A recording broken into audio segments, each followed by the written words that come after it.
The 200 breaststroke is one of the most exciting races this summer, not only because we have 3 people that have broken this world record, Watanabe, Shin, and Stubley Cook, but also this might be the first time in history that someone could potentially win the 200 butterfly and the 200 breaststroke. But a recent scandal has made this event more controversial. This affects everyone in the sports.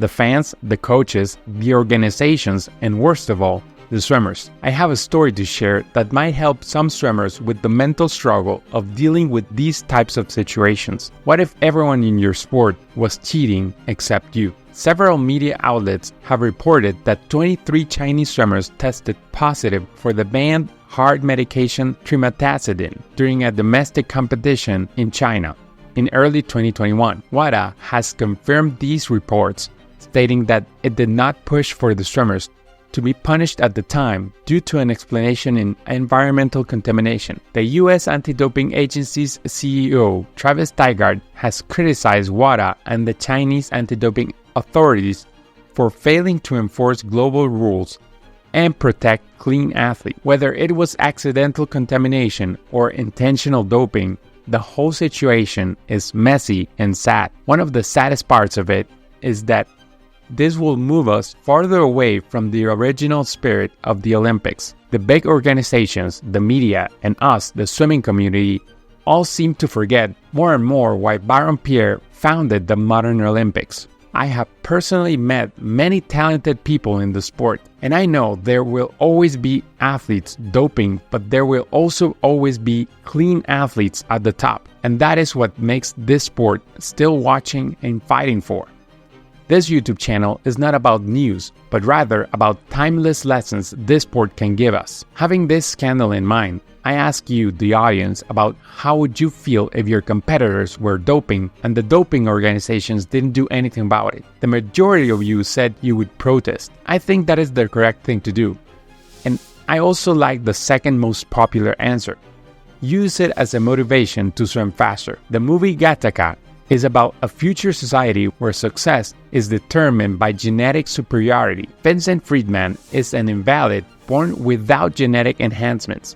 One of the most poignant moments in the film is when Vincent competes against his genetically superior brother, Anton, in a swimming race. Despite being told that he would never be able to beat Anton due to his genetic limitations, they compete several times.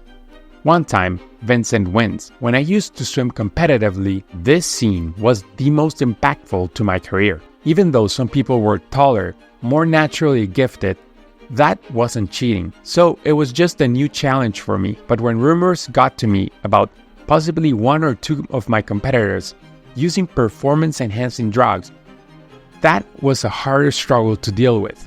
This movie, specifically Vincent's mindset, is what served me the most in those cases. Vincent! How are you doing this, Vincent? How have you done any of this? We have to go back. Oh, it's too late for that. We're close to the other side. What other side? You want to drown us both? You want to know how I did it? This is how I did it, Anton. I never saved anything for the swim back. Never save anything for the way back. Don't look back. Give 100% of effort despite the things I could not control. If I could beat the people who had easier roads or were taking shortcuts, then I would have even more respect and admiration for myself. The modern Olympic Games were founded by Baron Pierre de Coubertin, a French educator and historian. In 1894, he envisioned the Olympics as a way to promote international understanding, peace, and sportsmanship through friendly athletic competitions. 130 years later, it seems like we have deviated from that, but the spirit of Baron Pierre remains in many athletes. In his own words, the important thing in life is not to triumph, but the fight. The essential thing is not to have won, but to have fought well. If you're an athlete, fight for what is in your control and fight well. An athlete's loudest statements are their effort their dedication, and their sportsmanship. Curiously, I made a video about the biggest cheaters in swimming before this even came up. You can watch that video here next. See you there. Swim fast. Baron Pierre Coubertin.